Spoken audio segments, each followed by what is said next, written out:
Welcome back to Razmafzar TV. Hi, Bede. Nice to have you back on our channel. How are you?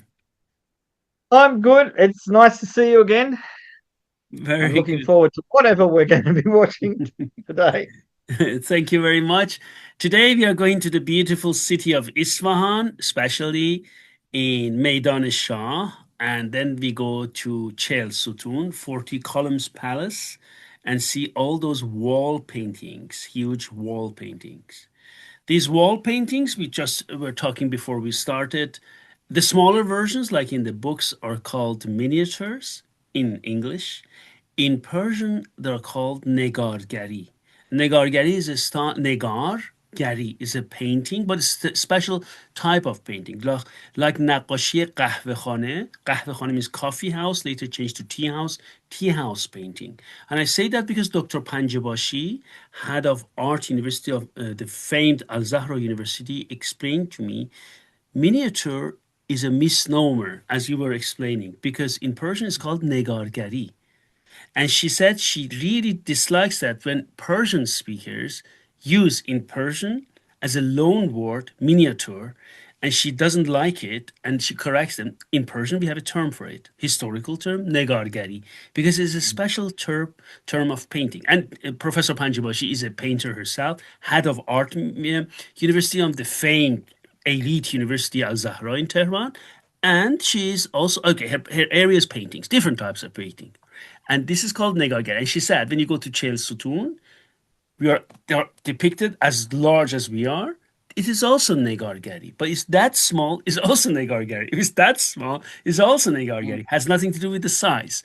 Please, Pete, I've passed the floor because you came up before we started and told me about the misnomer or misinterpretation of it in English.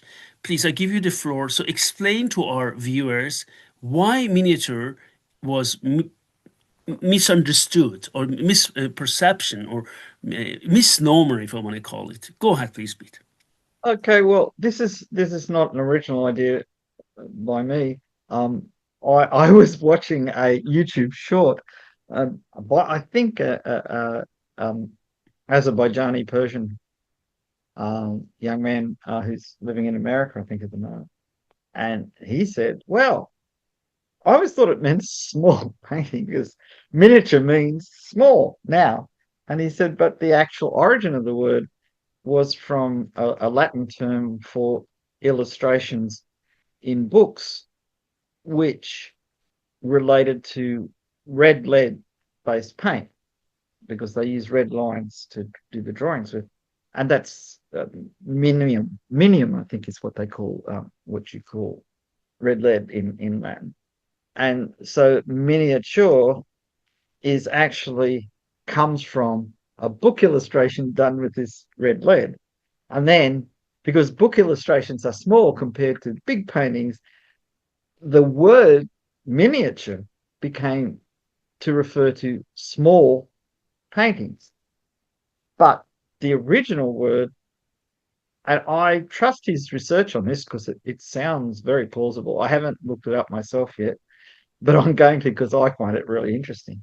That the word itself didn't mean small and had nothing to do with small because you naturally think um, minimize, right? Yes, That it's a related word, yes. but it isn't. I mean, when you see the structure of it, it's mini, achor. It comes from a different word form, and I, like most people, thought it just meant small, but it doesn't. And when they talk about something being a miniature in the sense of, say, gamers with their small figures that they use on boards for board games and that, um, it's it's not the same thing. And I just thought it was a wonderful kind of way of looking at it. Because the style of painting, the way the painting is done, we would call, like in using a French word, gouache, where you're using solid colors overlaid on a background of other solid colors. It's a kind of watercolor painting. Um, and so the the Farsi term sounds more like something describing. the kind of painting rather than the size of painting, which I think is a better way of doing it. But I think we should take back miniature as a word for book illustration rather than a word for small. Yes, absolutely. Absolutely.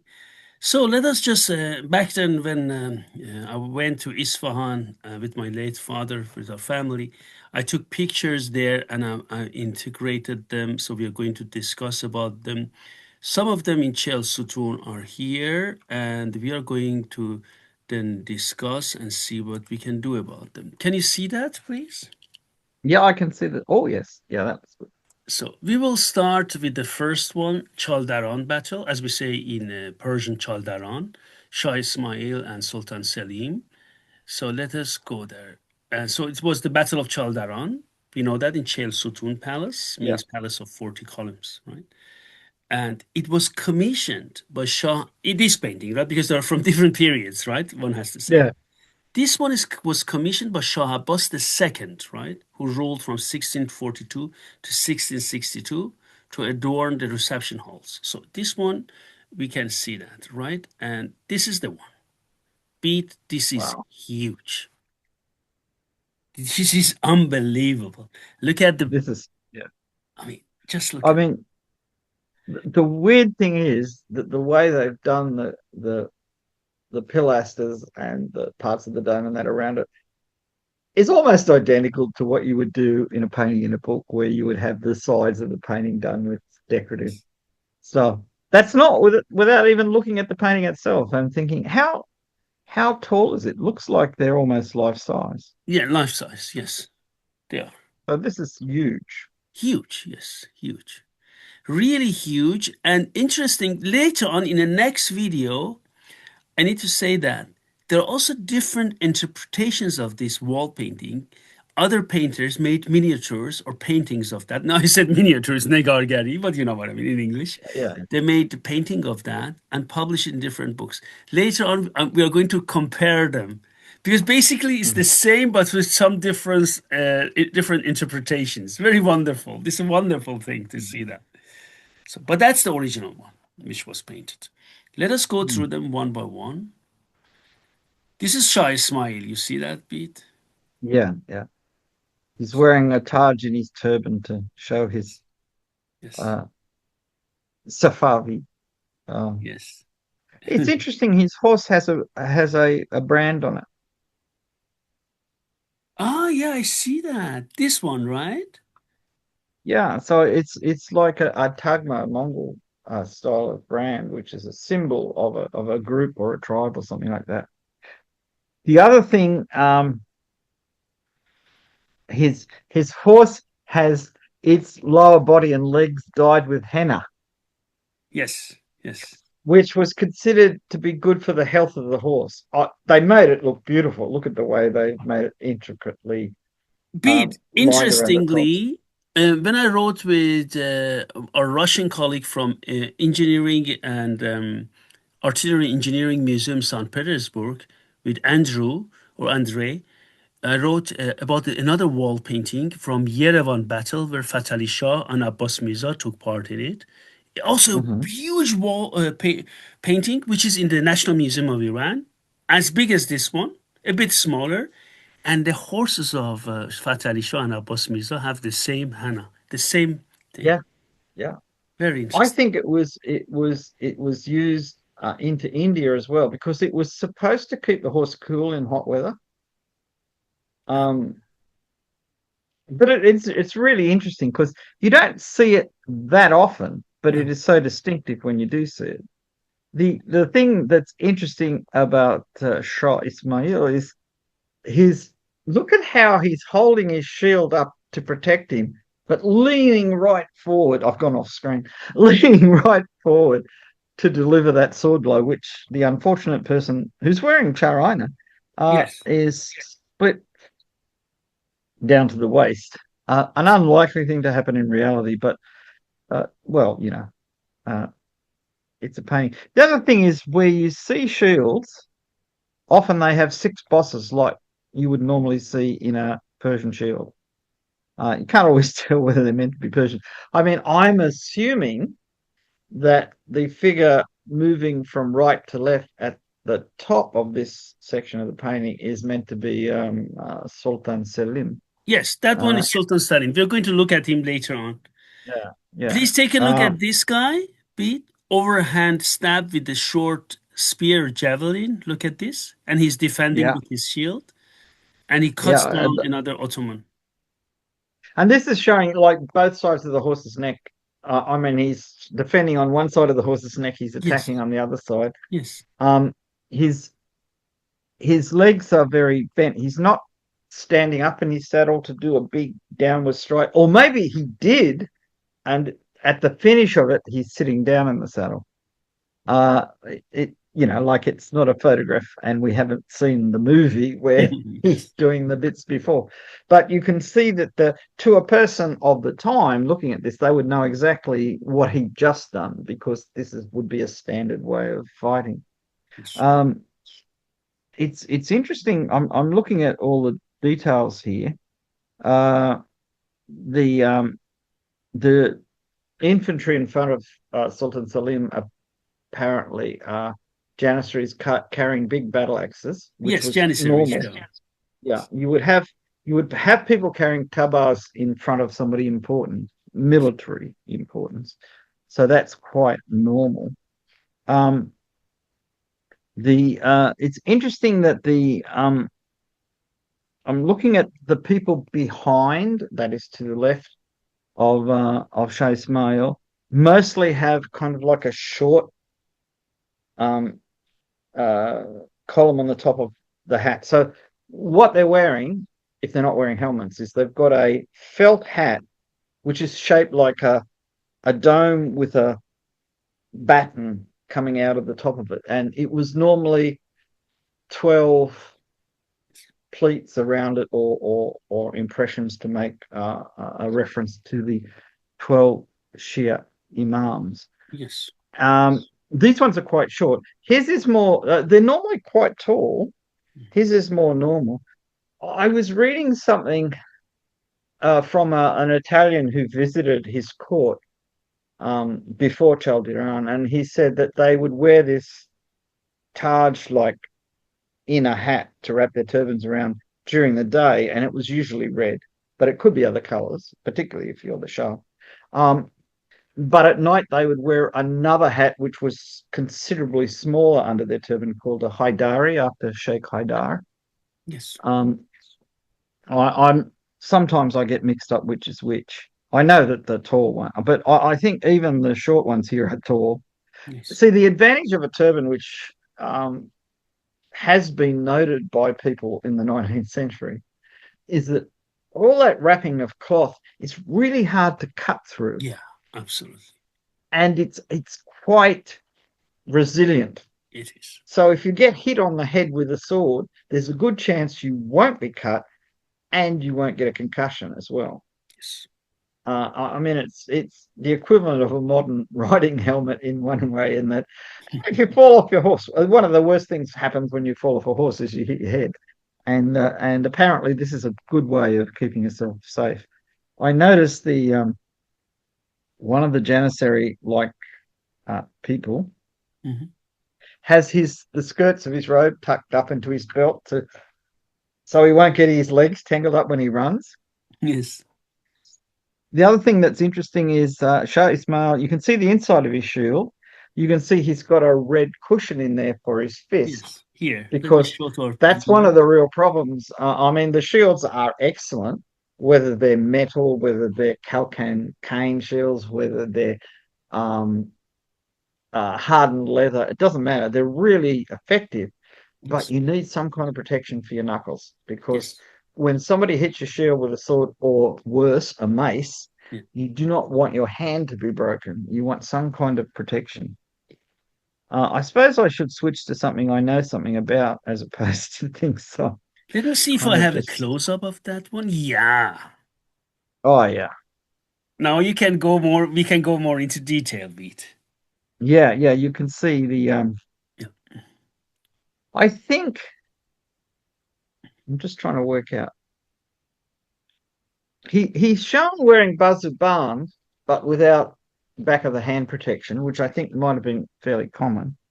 Uh, I think bazuban were not a passive defense. I think you could use them to push the sword out of the way and then strike with your own Persian sword. manuscripts always say that your shield and bazuband make conjunction for your defense. So, and then we have Yeah. also actively defending with bazuband, not only with the shield. So, even if you have a Yeah. small shield, that's a big misconception among European people who do swordsmanship. They have a buckler and then they try to protect.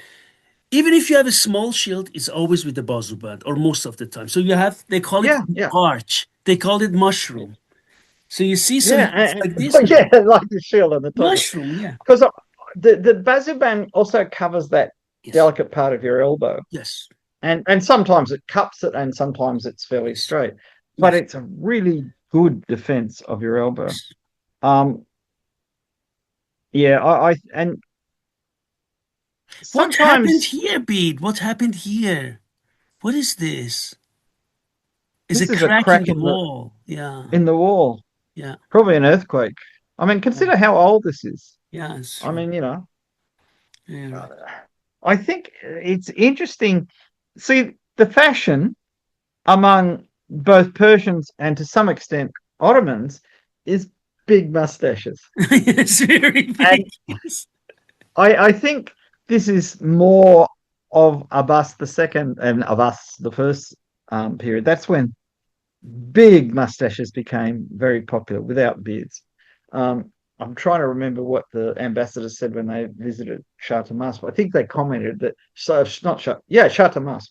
There was a visit to Shah Abbas's court, Yes. um, Ismail's son, and they made a comment about the well grown moustaches. I think everybody liked the big moustache at the time. Yes. It's interesting, in the bottom right corner, you have an Ottoman person in an orangey brown robe, and you can tell by his turban that he's Ottoman with a pistol, Yes.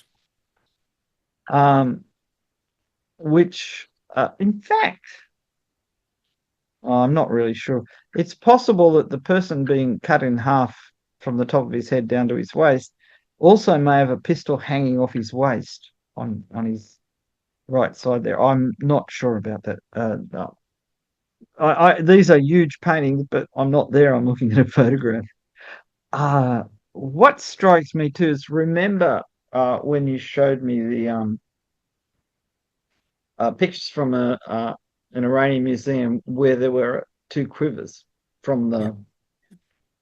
the Qajar period. And Safavid as well, Bede. There were Safavid Yeah, ones. when you look at these, you can see clearly they're closely related to those. Yes. Yes. Um, the fact they've got two bosses. We know from the quiver you photographed the back of, because in the museum they have the back of the quiver, the inside face, the part against your body, showing that there were lots of little rings and straps on the back to balance them correctly.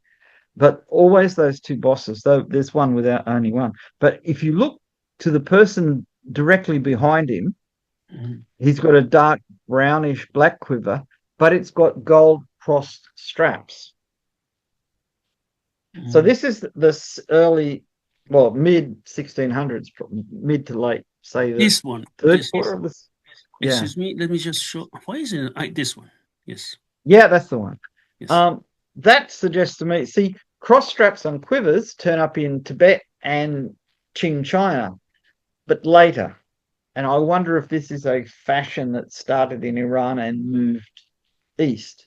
Yes. Um, because I've handled Tibetan quivers with cross straps like that, and I've seen a Qing dynasty quiver with. I didn't get to handle it, but And he has a and beautiful khanjar. You see that? yeah, it is nice, isn't it? You know, We're Bede. really showing off the quality of our Yeah. weapons. Yeah. You know, Bede. The one thing is, uh, as you know, that I show also with which they have provenance from Afsharid period, the same khanjar. But before I went to Iran, any type of khanjar people saw in the West, they call it qajar, qajar, qajar, qajar. Do you remember it? Well, yeah, Yeah. So this I see. Well, khanjar, you see, it's here. You see that beat? yeah. Yeah. See, this is the thing that is surprising. The other thing that struck me, because I look at these things because they interest me, Shah Ismail stirrups are exactly the same Yes. as Sultan Selim's. So those big, broad stirrups, which we associate with Turkey and North Africa, but they were popular in Iran as well. And as late as the 1920s in Luristan, they still used that type of stirrup Yes. because the Danes collected a whole group of things in Luristan Yes. and they took photographs of people riding, and that's the kind of stirrup they were using. So, like the ones in the Safavid miniatures, the early miniatures like Shah Abbas, um, Shahnameh, uh, they're a different type of stirrup. But this was a stirrup that was very popular, I think, in Iraq, both Iraq al Arab and Iraq al Ajam, which is the western part of Iran. Yes. Um, because they're really good if you're riding in hilly areas. They stop Yes. you from banging your foot. Yes. Yeah, see, this is it. This is the we're looking at the actual shields. Yes. Height shield. Yes, exactly. Yeah, I just put it so and I people mean, can see that. yeah, they're so good. Well, as you know, I've got one on my wall. Yes.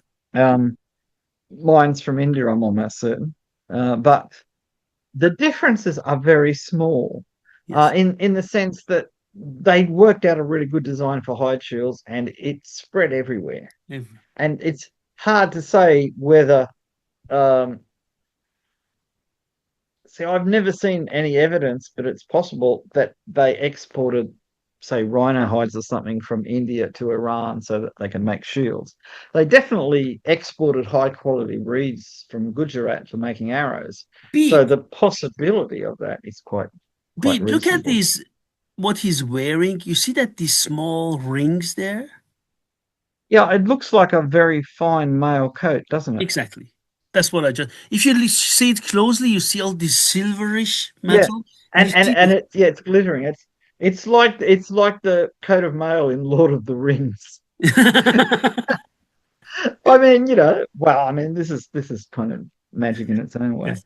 I I- like the fact that the his quiver is decorated with giant emeralds. exactly. It is. Yes. The emeralds. Yes. And you don't have to worry. They probably in the real quiver were giant emeralds. Some of the things in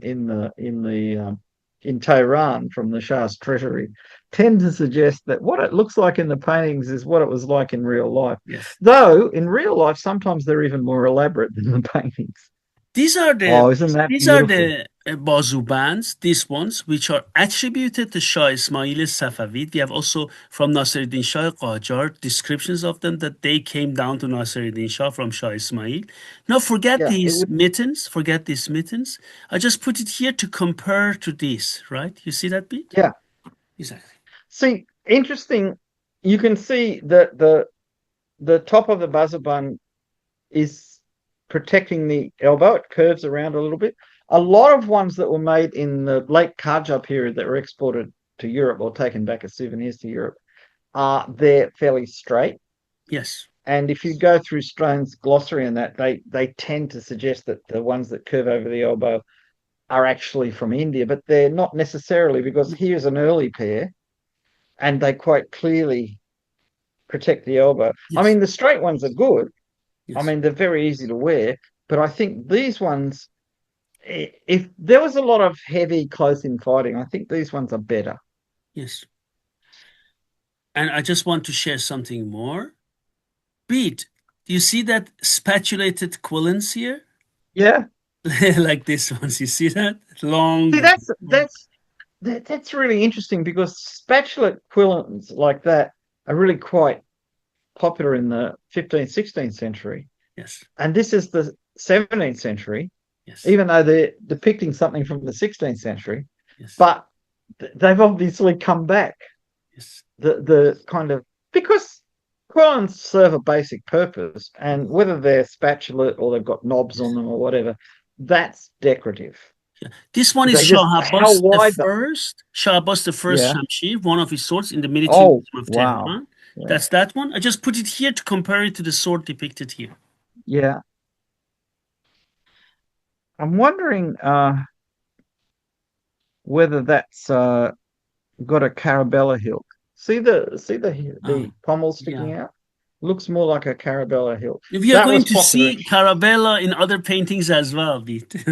Oh, good. Oh, good. Yes, we are Because going to see that. this is the thing. I think a lot of people in the West associate certain hilt types with certain places, but they're actually fashion statements. Yeah, fashion. And in Shah Abbas the first time, they were very popular in Very, Iran. very. So popular that Indian painters, when painting Shah Abbas, made a point of showing a Carabella hilt on his Yes, sword.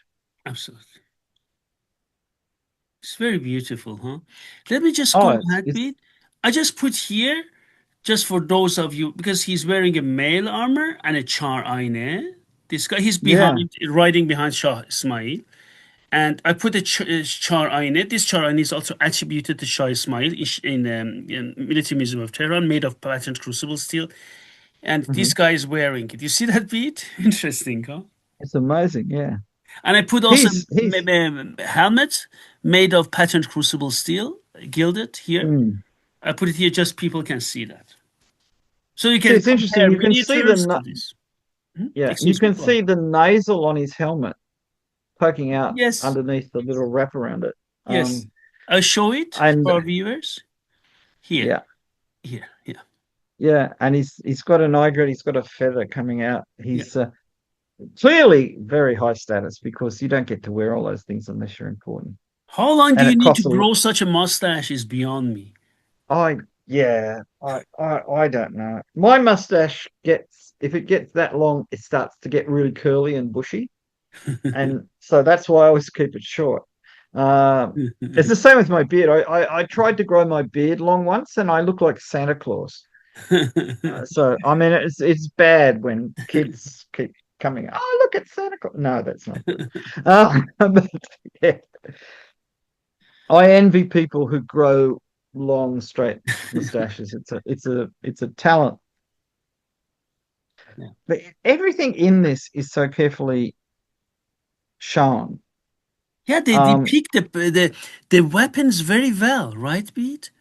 Very the well. weapons, but look at their eyes. They're all facing wherever the Yeah, Shah is or where the danger is or whatever. It's individual people concentrate, even though you say, oh, they're just using a template. They're not. They're different faces. different faces. I agree. Everyone and looks um, different. and the gilding on the horse equipment is very typical. See, there's an interesting thing about this, which I'm still not quite sure of. I can't tell whether they're using snaffle bits or curb bits.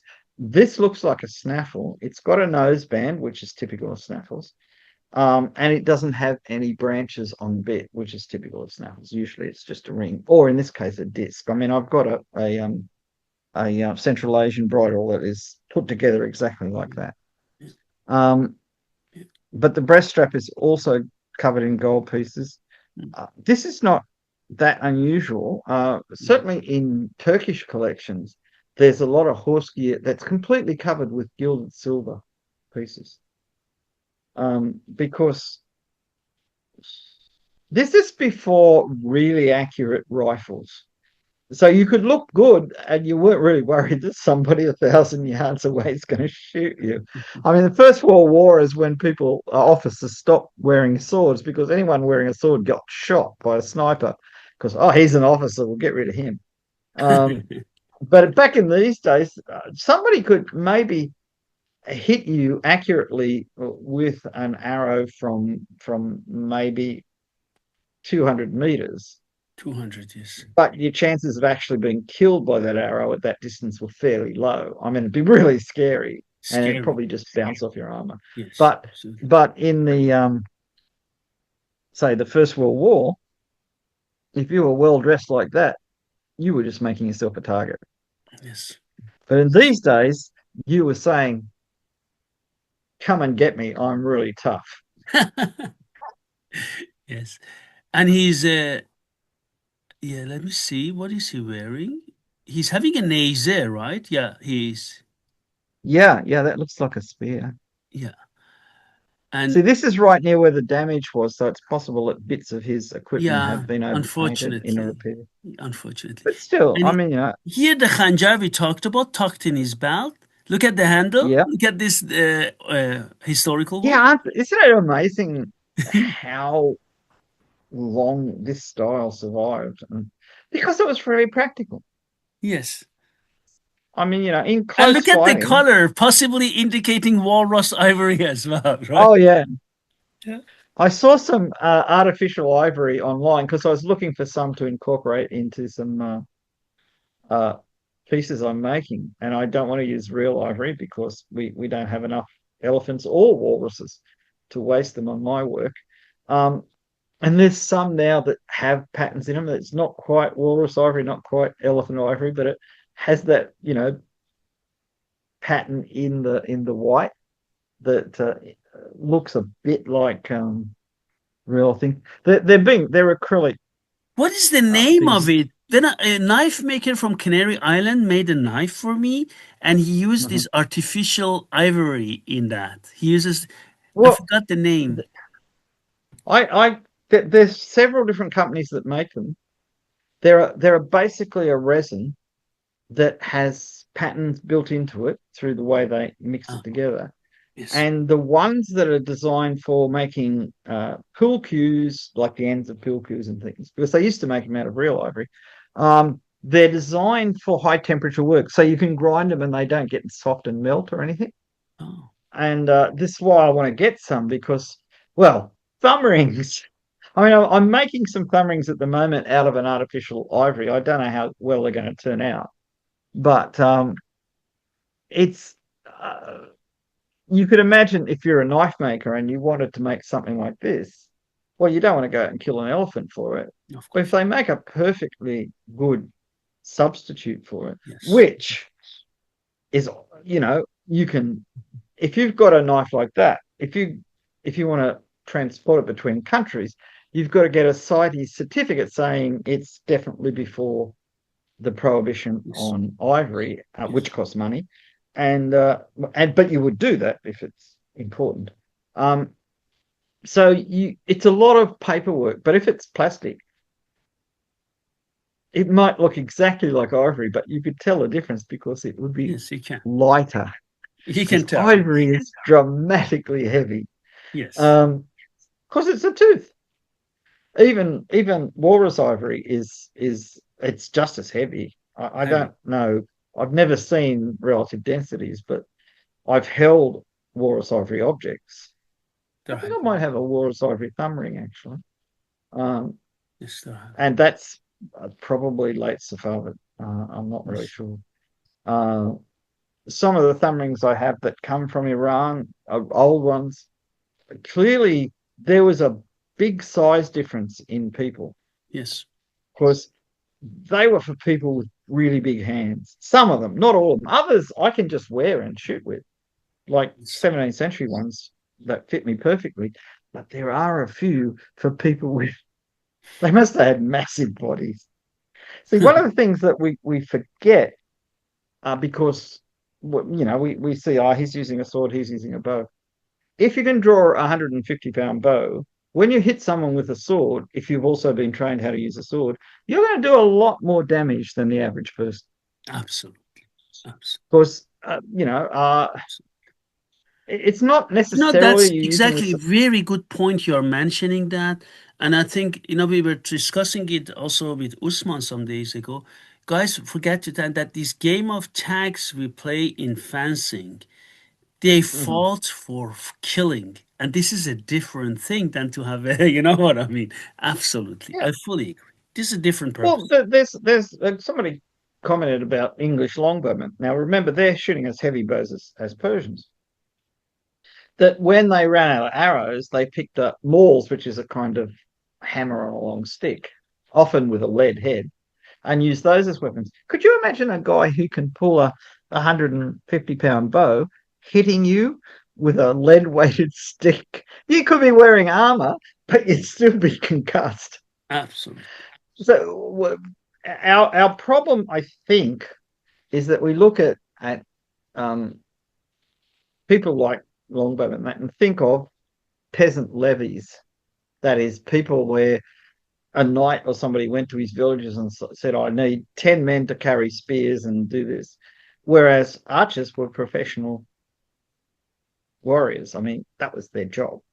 Absolutely. They might be farmers in the off season, but they're actually trained Yes. to use powerful bows.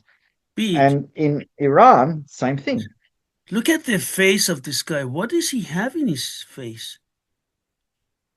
I I think this Do you see I that? think he might be a hipster. I think he's had his beard shaved to leave two little strips like sideburns, and then he's trained his mustache to go down. Is it like a bifurcated mustache? I think that's actually growing on his cheek. Now, originally, when I first look, I thought, it's like a Schlager Yes, scar, exactly. That looks from like that. fighting, but it's not. It's hair, I Yeah. think. And look at the way he sticks his chin out. Yes. Very aggressive. Yeah, he Uh, does. this is See. There's a lot of characters in this. Yes. You see a lot of people have a 5 o'clock shadow where they've shaved their beard but left their mustache. That's very common. I think it was actually fashionable. Um, And some of them wear helmets and some of them don't. yeah, some are just wearing turbans. Yes. You've got to wonder if those upper short sleeve kaftans probably had mail in them. Yes, I, Uh, I, I was thinking about it. I think so as well. yeah, As we I mean, talked because if about you it. Excuse me. yeah, because it would make perfect sense. As we call it Um, in Persian, Qajokand, right? I agree with you. yeah, yeah, yeah, Kazakhstan. Qajokand, Yeah. yes. Absolutely. Um, yeah, as I say, I'm looking at the guy in the green. Hmm. It, I really feel that might be an armored upper coat. If it was a quilted coat, you'd probably see they draw in the lines of stitching. So it's not quilted. It doesn't have rivets in it, so it's not um, like a Yes. brigandine kind of thing. Yes. So the next best thing is mail, I think. Yes. Oh, okay. We talked about it. Okay, this we just talked about it, Pete, but we go to the Mm. next one. This Persian guy and this is Ottoman guy. Look at the Mhm. you see that again overhand, a very short spear. You see that or javelin. You see that, Yeah, and look at the blade, yeah. double edged. Do you think that that gold thing at his wrist is the inside of the back of the Bazaband handguard? Excellent That's point. just Excellent point. because Which shows it, us one thing, Pete. That's what I was thinking. Good observation. They wanted to show the hands all the time. But most yes, historical examples, some of them have separated mittens, but most have mittens. And I had thousands of them in Iranian museums.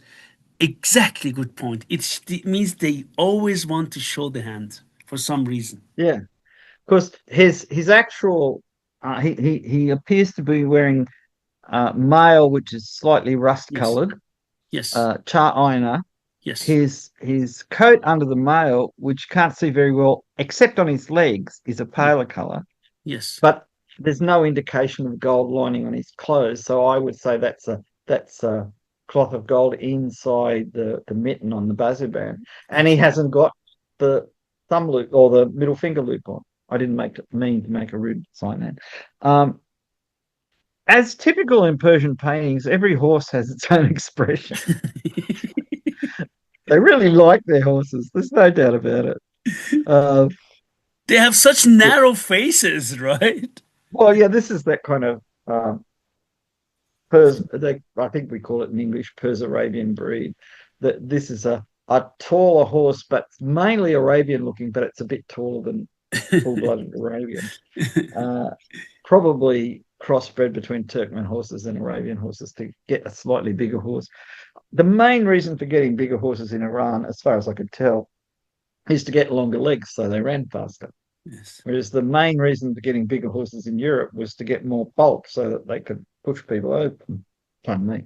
Pete, look at his shamshir. Do you remember Shah Ismail's shamshir had gilded quillons? Yeah, And this one is not. You see that? yeah. And it's got a fairly subtle curve in the grip. Yes. So it's not as pronounced as the kind of Yes, right angle yes, pommel on some swords. yes, Um, it's got a smooth curve too. Notice how high the mount is, how close it is to the crossguard, the mount yes, on the scabbard, which means it can't have a split back, yes, and it could be wide enough yes. to pull a double curved blade out, but maybe it's a single curved blade. Beautiful. It's hard to tell because an artist is doing what he thinks is the best idea.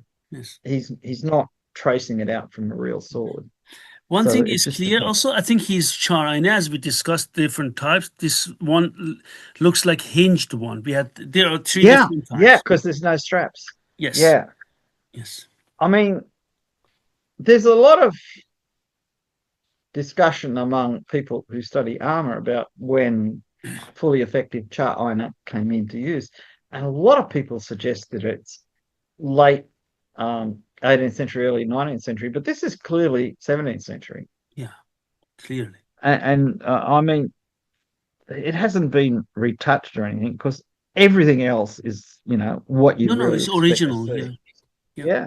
So that's why, So, Pete, these paintings give us tons of valuable information, right, Pete? oh yeah, Yeah. and it's you don't have to squint as much as you do with book illustrations. I I kind of I bought a high level, a high resolution scanner just so I could scan in illustrations from books and then enlarge them to study them, and not for any other purpose. It's just that to study them, I mean, your eyes, if you're using a magnifying glass, you go cross-eyed. And there's so much detail. I mean, it's hard to believe that an artist could put that much detail in. And when you see they can transfer their skills from something this big to something that's huge without too much trouble at all. Yes, unbelievable.